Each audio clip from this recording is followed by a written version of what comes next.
तर त्यांनी मधल्या काळामध्ये प्रचार देखील शिवसेना शिंदेगडातूनच त्या ठिकाणी केला. मात्र अचानक त्यांनी पक्ष त्या ठिकाणी बदल. त्यांचं आत्ताच नाही, पहिल्यापासून आहे. शूर गावाच्या परिसरामध्ये शूर गावाचे काय विकास कामं केली? तर सुनील पैठण पगार यांच्याकडे या अगोदर देखील जिल्हा परिषदेची सत्ता त्या ठिकाणी काय विकास कामं केली होती त्या काळामध्ये? या शेतकऱ्यांचे प्रश्न मार्गी लागले पाहिजे असं वाटतं, त्याच्या समस्या सुटल्या पाहिजे आणि त्या तुमच्या माध्यमातून सुटेल. सुनील पैठण पगार या गावाची स्मशानभूमी व्यवस्थित करू नाही शकतो. आम्ही अनेक व्हिडिओ करतो सोशल मीडियावर बघितले, त्या ठिकाणी मोठ्या प्रमाणात दुरावस्था झाली.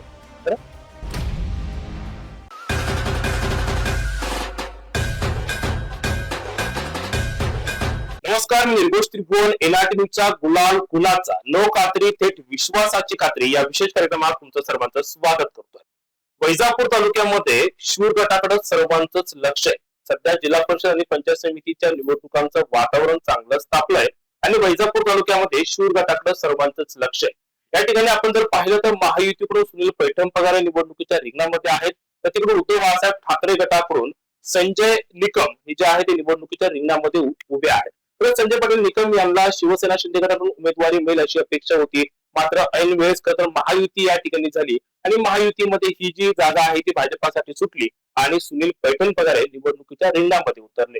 आपल्या उमेदवारी नाकारली म्हणून संजय निकमांनी शिवसेना शिंदे गटाला रामराम ठोकला आणि उद्धव बाळासाहेब ठाकरे गटात पक्षप्रवेश करून तातडीनं त्या ठिकाणी उमेदवारी घेतली आणि निवडणुकीच्या रिंगणामध्ये उतरलेले आहेत.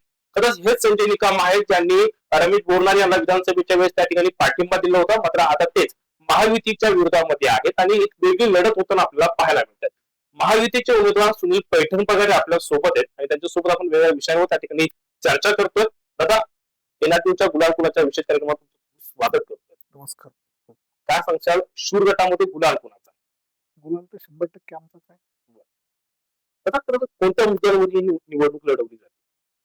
आम्ही तर पूर्णपणे या गटाचा विकास सर्वांगीण विकास करण्यासाठी विकास कामावर जोर देऊन विकासासाठी निवडणूक लढतो.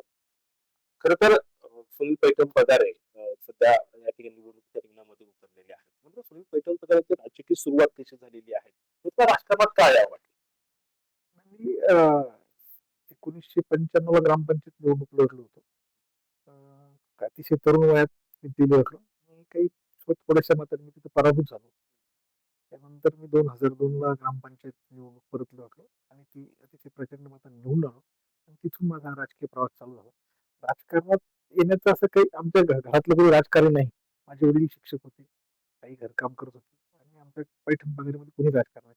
पण मला थोडं समाजकारण करायची वेळ लागली आणि समाजकारण करता करता मी कधी राजकारणात एंट्री केली हे मला काही समजलं नाही. मग हळूहळू मी राजकारणात पूर्णपणे येत गेलो आणि जसं जसं लोकांचं प्रेम आपल्याला वाढत चाललं, लोकांचं काम करायचं मला आवडू लागलं, तसं मी राजकारणात जास्तीत जास्त पुढे होत गेलो. त्याच्यानंतर मी सन 2002 ला मला जिल्हा परिषद तिकीट मिळालं आणि जिल्हा परिषदला मी आणि एकनाथराव जाधव साहेब आम्ही दोघं प्रचंड मताने निवडून आलो आणि तिथून मग 100% राजकारण सुरू झालं. जो येईल त्याचं काम करत गेलो. राजकारणातला माझा इंटरेस्ट वाढत गेला, लोकांचाही नागरिकांचाही माझ्यावरचा विश्वास वाढत गेला आणि मी काम करू लागलो. पहिल्यापासून भाजपामध्ये? पहिल्यापासून. काय असं वाटलं की भाजपामध्ये काम करावं, भाजपासोबत एकनिष्ठ राहावं? आमच्यात तसं बघितलं तर बागडे नाना असतील यांचा थोडासा प्रभाव होता. एकनिष्ठ माणूस होता बागडे नाना आणि त्यांचा थोडा प्रभाव होता, कारण बागडे नाना इकडे यायचे, मग त्यांच्या कार्यक्रमाला आम्ही जायचो. बागडे नानांची भाषणं, बागडे नानांचं बोलणं अतिशय सर्वसामान्यसारखं होतं. बाकीचे नेते यायचे परंतु त्यांचं आणि बागडे नाना फरक असायचा. म्हणून मग भाजपाचे नेते सर्वसामान्यसारखं असतात म्हणून आम्ही बीजेपी भारतीय जनता पार्टीवर आलो आणि भारतीय जनता पार्टी पण सलग 1995 पासून आतापर्यंत काम करतो. प्रचार सुरू आहेत, गावात त्या ठिकाणी जात आहेत. कसा प्रतिसाद होतो नागरिकांचा? अतिशय उत्तम प्रतिसाद नागरिकांचा आहे. प्रत्येक ठिकाणी नागरिक बरोबर जोमात येत आहे आणि सांगता आम्ही तुमच्या बरोबर आहोत, तुम्ही लढा, आम्ही तुमच्या बरोबर आहोत. तुमच्या विरोधामध्ये संजय पाटील निकम आहे. खरं तर त्या संजय पाटील निकमांनी तुमच्या अर्जावर त्या ठिकाणी आक्षेप घेतलेला होता, तुम्ही उमेदवारी दाखल केला होता. कसं पाहता याच्याकडे? राजकारणी माणसाने जेव्हा आपण जनतेसमोर जाऊन निवडणूक लढतो तेव्हा ह्या गोष्टी आम्ही केल्याच नाही पाहिजे. कोणाचा फॉर्म त्रुटी काढणे आणि तो उडवणे ही पद्धत नको. आमच्या शूर गावामध्ये अतिशय चांगली पद्धत आमची आहे की आम्ही ग्रामपंचायत निवडणूक असो की पंचायत समिती निवडणूक, कुठल्याही मेंबरचा कुठल्याही उमेदवाराचं आम्ही आक्षेप घेत नाही. ती चूक असू शकते आम्ही कधी कधी नियम डावलून काही माणूस निवडून लढत असतील. परंतु आमची शूरमधली पद्धत अशी आहे की आम्ही कधी कोणावर ऑब्जेक्शन घेत नाही. परंतु आता संजय भाऊनी हा नवीन प्रथा आमच्या गटामध्ये चालू केली. कदाचित तो त्यांचा स्वभाव असेल, परंतु आमची जनता हा असा प्रकारचा स्वभाव स्वीकारत नाही. आणि त्यांनी चूक केली, असं करायला नको होतं. कारण आपण समोर जनतेसमोर जाणार होतो. जनता जो कोण देऊन देत त्यांनाही मान्य राहील, मलाही मान्य राहील. म्हणजे आक्षेप घेऊन त्यांनी काय साध्य केलं? आक्षेप तर फेटाळत गेला. शेवटी आम्ही फॉर्म भरताना मी 2002 ला मेंबर होतो आणि 2002 मध्ये 7च्या काळात जर मेंबर होतो, मी राहू शकतो. तर आता का निवडणूक लढू शकत नाही किंवा राहू शकत नाही? आणि म्हणून मी माझा फॉर्म अतिशय कायदेशीरदृष्ट्या योग्य भरलेला होता. आणि मला खात्री होती तर ह्या आक्षेपाला काही अर्थ राहणार नाही. आक्षेप फेटाळले. संजय पाटील निकम यांना खरं शिवसेना शिंदेगडातून त्या ठिकाणी उमेदवारी मिळेल अशी अपेक्षा होती. तर त्यांनी मधल्या काळामध्ये प्रचार देखील शिवसेना शिंदेगडातूनच त्या ठिकाणी केला होता. मात्र अचानक त्यांनी पक्ष त्या ठिकाणी बदलला. हे त्यांचं आत्ताच नाही भाऊ. की पहिल्यापासून आहे. जेव्हा ते कैलास पाटलाकडे होते त्यांनी कैलास पाटलाला सोडलं. ते वाणी साहेबाकडून लढले. जेव्हा ते वाणी साहेबाकडे होते, वाणी साहेबाला सोडलं. ते काँग्रेसमध्ये गेले. काँग्रेसला सोडलं. परत उभाटात आले. शिवसेनेत आले. शिवसेनेतून उभाटात गेले. उभाटातून परत शिवसेनेतून नंतर परत उभाटात आले. म्हणजे हे त्यांची जी आपण म्हणतो ना संगीत खुर्ची त्यांची चालू असते. पक्ष बदलणे संगीत खुर्चीचा प्रकार आहे. ते वारंवार करत असतात आणि ते त्याच्यामुळे जनता त्यांच्यावर विश्वास ठेवत नाही. ते म्हणता मला तुम्ही आतापर्यंत संधी दिली नाही. पण संधीला एक तुम्ही कामही केलं नाही. तुम्ही कायम एकाही पक्षाची एकनिष्ठ राहील नाही. लोक तुम्हाला स्वीकारत नाही. तर सौ पैठण पगार यांच्याकडे या अगोदर देखील जिल्हा परिषदेची सत्ता त्या ठिकाणी दिली होती. काय विकास कामं केली होती तुम्ही त्या काळामध्ये? मी माझ्या 2002 ते 2007च्या काळात त्या काळात शाळा खोल्याचा अतिशय तुटवडा होता. शाळा खोल्या कमी प्रमाणात होत्या. मी सर्वप्रथम जर काय काम केलं असेल तर प्रत्येक गावाला शाळा खोल्या मंजूर करून दिल्या. तुम्ही अजूनही बघू शकता षटकोनी शाळा खोल्या सतेवाडी, शिऊर, अंचलगाव, कौटखेडा या प्रत्येक गावात पोखरी असेल या गावात मी शाळा खोल्या बांधल्या आणि पहिले आमच्या ग्रामीण भागातील विद्यार्थ्यांना चांगल्या शाळा खोल्या दिल्या आणि दर्जेदार शिक्षण देण्याचा प्रयत्न त्या काळात केला. त्यानंतर मग रस्त्याच्या बाबतीत असेल तेव्हा काही डांबरीकरणाला एवढं बजेट नव्हतं, परंतु प्रत्येक रस्त्याला मुरुम टाकून ती दबाई करण्याचा मी प्रयत्न त्या काळात केलेला आहे. काही संरक्षण पहिले शाळेला, दवाखान्याला त्या गोष्टीला संरक्षण भिंती नव्हत्या. त्याच्यामध्ये ते कुठलेही प्रकार चालायचे.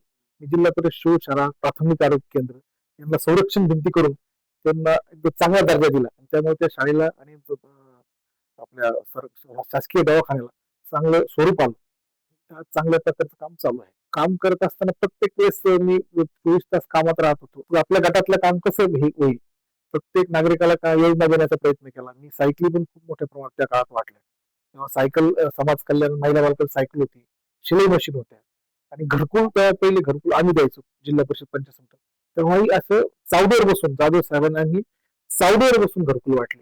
का तुम्ही चावडी आले नाही आम्हाला गावकऱ्यांनी सांगा आम्हाला की इथला कोणत्या नागरिकाला घरकुल दिलं पाहिजे. चावडीवर बसून आम्ही घरकुल दिलं. आता शासनाचे निकष बदलले तेव्हा जिल्हा परिषद पण अधिकार होते घरकुल देण्याचे. अशा प्रकारचं आम्ही जनतेच्या हिताचे काम केले. शूर गटामध्ये आपण जर पाहिलं तर सध्या अनेक गावं नवीन ऍड झालेली आहेत. निवडणूक जड चालली नाही जड नाही चालली. उलट त्या लोकांना सुनील पैठण वगैरे काय ही माहिती त्यांना उत्सुकता आहे हा माणूस आपल्याकडे आला पाहिजे. त्यांच्या भागात त्यांचा विकास झाला नसेल किंवा त्यांना 24 तास तिथे राहणारा माणूस मिळत नसेल म्हणून ते लोक आमच्याकडे जास्त तुम्ही आमच्या मतदारसंघात इकडे या तुम्हाला खंडाळाही गाव शूर सारखंच वाटू द्या असं लोकांचं म्हणणं आहे. आणि आता मी जेव्हा प्रचार करतो तेव्हा जास्तीचा प्रतिसाद मला तिकडनं मिळतोय त्या गावातून. आणि ते लोक म्हणतात तुम्ही आमच्या गावात या आम्ही तुम्हाला भरपूर प्रमाणात मतदान करू तुमच्या बरोबर राहू. परंतु तुम्ही जसं शूर मध्ये काम करत तसं या भागातही काम करा. आपण येत्या काळात चांगले काम करू. माझ्या गावात जरी ते नवीन गाव असले तरी बाजारच्या निमित्ताने किंवा पोलीस स्टेशन दवाखान्याच्या निमित्ताने या भरपूर गावांचा शूर मध्ये संपर्क होतो आणि त्यांच्या समस्या सोडण्याचा आपण प्रयत्न करतो. शिरगाव खरं तर आपण जर पाहिलं तर सर्वाधिक मोठं गाव म्हणून त्या ठिकाणी त्यांची ओळख आहे आणि संतभूमी देखील या ठिकाणी मानलं जातं. महत्वाचं म्हणजे गाव मोठं आहे, मतदार या ठिकाणी मोठे आहेत आणि तुम्ही त्याच गावातले भूमिपुत्र आहेत. वाटते शिवगाव पूर्ण तुमच्या पाठीशी उभं राहील म्हणून? हो नक्कीच राहील शूर. आणि का? शूर गावावर माझा विश्वास आहे आणि मी गावासाठी गाव माझ्यासाठी आम्ही एक समीकरण ठेवून घेतलेलं आहे आणि मी त्यांच्यासाठी सतत कार्यरत असतो. सकाळी 8:30-9 पासून तर जोपर्यंत संध्याकाळ होत नाही तोपर्यंत मी 24 तास तिथे कामात असतो. ग्रामपंचायतचं काम असो, दवाखान्याचं असो, वैयक्तिक कोणाचं काम असो, तहसील कलेक्टर ऑफिस कुठलंही काम असो, इथे बसून आपण फोन लावून काम करतो. इथे ज्या समस्या सुटतील त्या इथे समस्या सोडवण्याचा प्रयत्न करतो किंवा मग काही समस्या वैजापूर किंवा संभाजीनगर जाऊन सोडायच्या.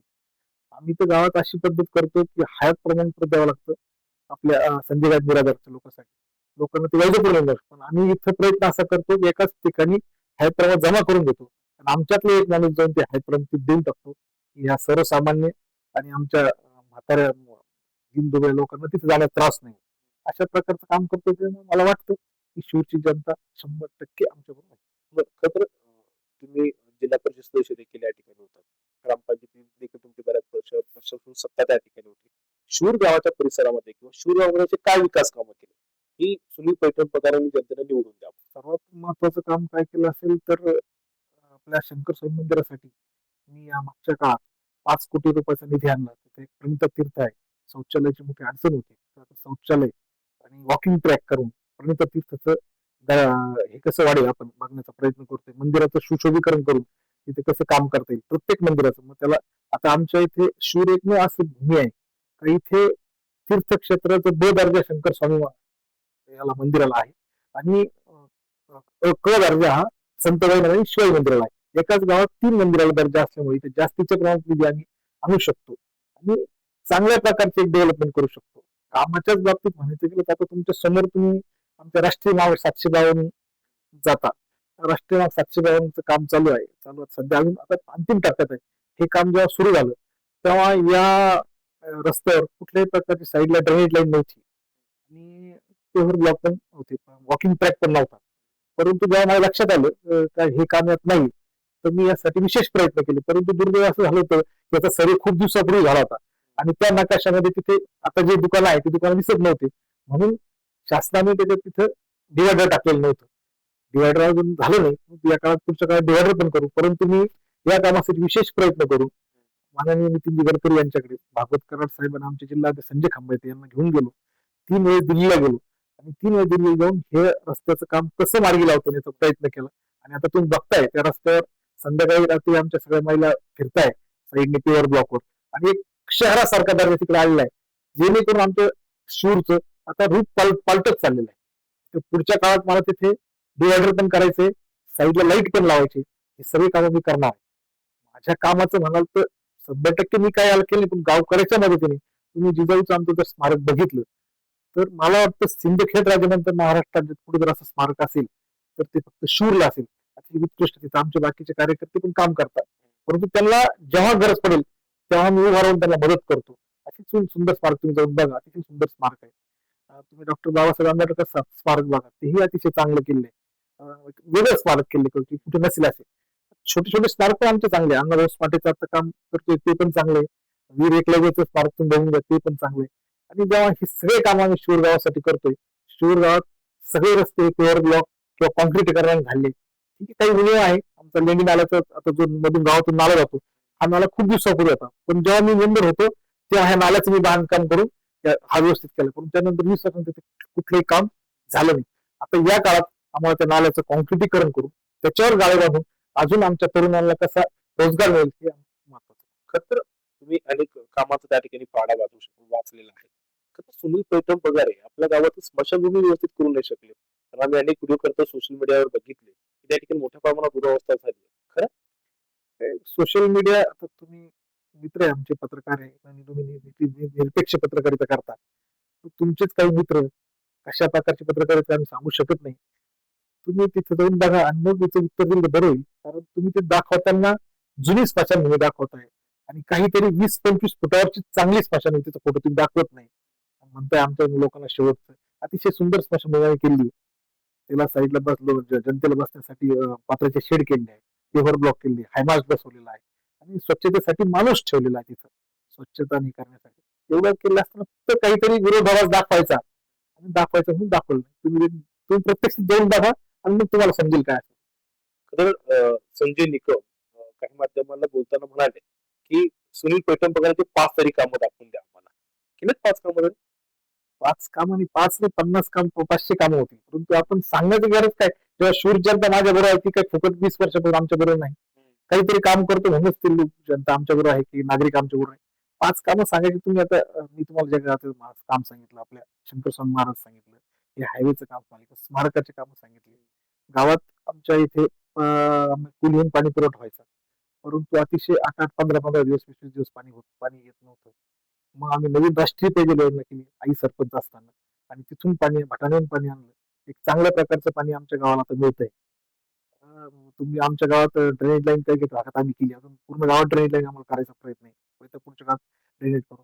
आणि बाकी माझ्या मतदारसंघात मी भरपूर कामं केली. तुम्ही एकदा चक्कर मारून बघा आणि मग बघा. कारण आता या तुम्ही जर बघितलं तुम्हाला फरक दिसेल बाकीच्या गावाचा आणि आमचा. मी म्हणणार नाही की आमचं 100% गाव खूप विकसित झालेलं आहे. परंतु एक 10,000 गावच्या लोकसंख्येचं किंवा 15,000 लोकसंख्येच्या गावाच्या मध्ये आमचं गाव नक्कीच चांगलं होईल. तर शूरगटात आपण जर पाहिलं तर अवतीभोवती पूर्ण ग्रामीण भाग आहे आणि शेतकरी मोठ्या प्रमाणामध्ये या ठिकाणी आहेत. मग शेतकऱ्यांच्या अनेक समस्या आहेत. लाईट असेल, पाणी असेल. खरं तर बारामती त्या ठिकाणी शेतकऱ्यांना त्या ठिकाणी पाणी मिळत नाही. लाईट सुद्धा रात्री येते. त्या ठिकाणी अनेक घटना त्या ठिकाणी घडत असतात. या शेतकऱ्यांचे प्रश्न मार्गी लागले पाहिजे असं वाटतं, तर त्याच्या समस्या सुटल्या पाहिजे आणि त्या तुमच्या माध्यमातून सुटेल का? खरंच तर सगळ्यात महत्वाचा प्रश्न आहे का शेतकऱ्याकडे ज्या दृष्टीने बघायला त्या दृष्टीने बघितलं जात नाही. शेतकऱ्याचं होतं काय त्याचे मूलभूत गरजा मूलभूत जे प्रॉब्लेम आहे ते सोडायला गेले पाहिजे. आपण फक्त म्हणतो अतिवृष्टी झाली सरकारकडून पैसे घ्या. ठीक आहे, सरकार पैसे घेतले पाहिजे ते दिले पाहिजे सरकारने काही दुमत नाही. परंतु शेतकऱ्याला बारामाही पाणी कसं मिळेल याच्यासाठी प्रयत्न केला पाहिजे जेणेकरून शेतकऱ्याचा दर्जा उंचावला जाईल आणि त्याला कुठले अनुदान मागण्याची गरज पडणार नाही. तर माझ्या जर येत्या काळात मला चांगली साथ मिळाली तर मला असं वाटतं माझ्या शूर भाग अतिशय वर आलेलं शूर भाग टेकडावर शूरचा भाग आहे आणि आमच्या भागात बारामाही पाणी नसतं, हंगामी पाणी असतं.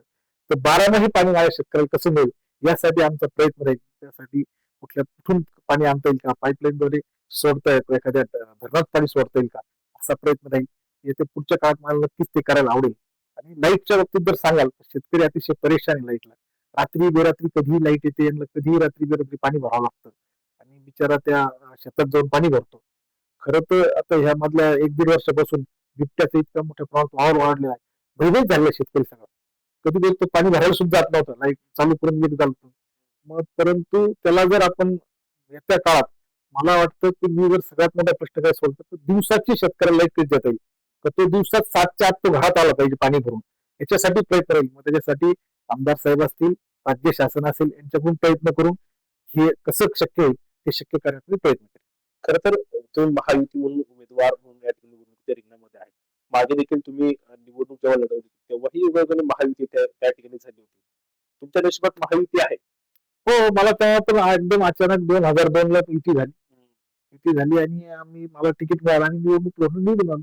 आताही शेवटच्या अपेक्षित नसतानाच युती झाली आणि मला तिकीट मिळालं. भारतीय जनता पार्टी सीट सुटलं. आता मी निवडणूक करतोय. म्हणजे मला वाटतं मी ज्या प्रामाणिकपणे युतीचं काम करतो त्यामुळेच माझ्या वेळेस युती होत असेल असं मला वाटतं. कधी भाजप पक्ष सोडा वाटलं तुम्हाला? नाही वाटलं नाही कधी सोडा. कारण भारतीय जनता पार्टीची शिकवण चांगली आहे. तिथं कार्यकर्त्याला न्याय मिळतो आणि तिथं आपण काम करत आनंद मिळतो. म्हणून आपण भारतीय जनता पार्टी कारण आमचे नेते ही सर्वसामान्य नेते सगळे आहेत. त्यांच्याबरोबर काम करताना आनंद मिळतो. खरं आपण जर पाहिलं तर वैजापूरमध्ये कुठेतरी महायुतीचं मध्ये बिघाड झाल्याचं त्या ठिकाणी पाहायला मिळत. वैजापूरचे आमदार रमेश बोरनारे जेव्हा विधानसभा निवडणूक लढत होते तेव्हा सुनील पैठण वगैरे मोठ्या प्रमाणामध्ये पाठिंबा त्यांना त्या ठिकाणी दिला होता. आता बऱ्याच ठिकाणी महायुतीमध्ये बिघाडी झालेली आहे आणि अपक्ष उमेदवार आहेत किंवा दुसऱ्या पक्षाला रमेश बोरनारे पाठिंबा देताना आपल्याला पाहायला मिळतात. शिरूरमध्ये रमेश बोरनारे सुनील पैठण बरोबर पाठिंबा देतील 100% काय दिलं कारण मी ते जेव्हा उमेदवार म्हणून आमदार उभे होते तेव्हा त्यांचं 100% काम केलं होतं आणि प्रामाणिकपणे काम केलं होतं. त्यामुळे मला विश्वास आहे की आमदार बोरणारे सर हे नक्कीच आमच्या पाठीशी उभे राहतील. महायुती बरोबर पाळतील. शेवटचा प्रश्न, शिरूर गटातील जनतेनं सुनील पैठण पगाराला का निवडून द्यावं आणि जनतेला काय आव्हान करशील? मी जनतेला एकच आव्हान करीन की येत्या काळात याआधी मला सत्ता दिलेली होती. मला सत्तेत बघितलं मी ते काम अतिशय चोखपणे निभावलेलं आहे. आपल्याला कुठेही असा पस्ता येणार नाही मला मतदान करून याचा आपण एका चांगल्या माणसाला काम करण्यासाठी मदत केली. येत्या काळात तुम्ही जे मतदान कराल त्याचं प्रत्युत्तर किंवा त्याचं तुम्हाला देणं जे लागतं ते विकासाच्या दृष्टीने दाखवून देईल आणि चांगलं काम करण्याचा प्रयत्न करेल. माझ्या डोक्यात मानस एक आहे की माझी ही जी संतांची भूमी ही संतांची भूमी पंढरपूरच्या दर्जाची आळंदीच्या दर्जाची झाली पाहिजे. मधल्या काळात असं म्हटलं जात होतं की शिरूर हे काशीपेक्षा काकणभर सरस आहे. काय झालं मला माहित नाही परंतु ते काकणभर सरस करण्याचा प्रयत्न मी सर्वांमार्फत आपण करू आणि या शिरूरला चांगल्याच दर्जाचा संत शहर म्हणून आपण ओळख निर्माण करून देऊ. वा, तुम्हाला पुढील वाटचालीसाठी आमच्या नाटक खूप खूप शुभेच्छा. वेळ दिल्याबद्दल देखील खूप खूप आभारी. आपले पण खूप खूप धन्यवाद. माझ्यासोबत होते महायुतीचे उमेदवार सुनील पैठण पगारे. वेगवेगळ्या विषयांवर त्यांनी या ठिकाणी चर्चा केलेली आहे. खरं तर जनता मला 100% निवडून देईल असा विश्वास देखील त्यांनी त्या ठिकाणी व्यक्त केलेला आहे. तर शूर गटातील जनता नेमकी कोणावर विश्वास दाखवते, कोणाला त्या ठिकाणी मतदान करते आणि विजय करते हे पाहणं अतिशय महत्वाचं असणार आहे. या विशेष रिपोर्टमध्ये आपण इथंच थांबूया, पुन्हा भेटूया. तोपर्यंत नमस्कार.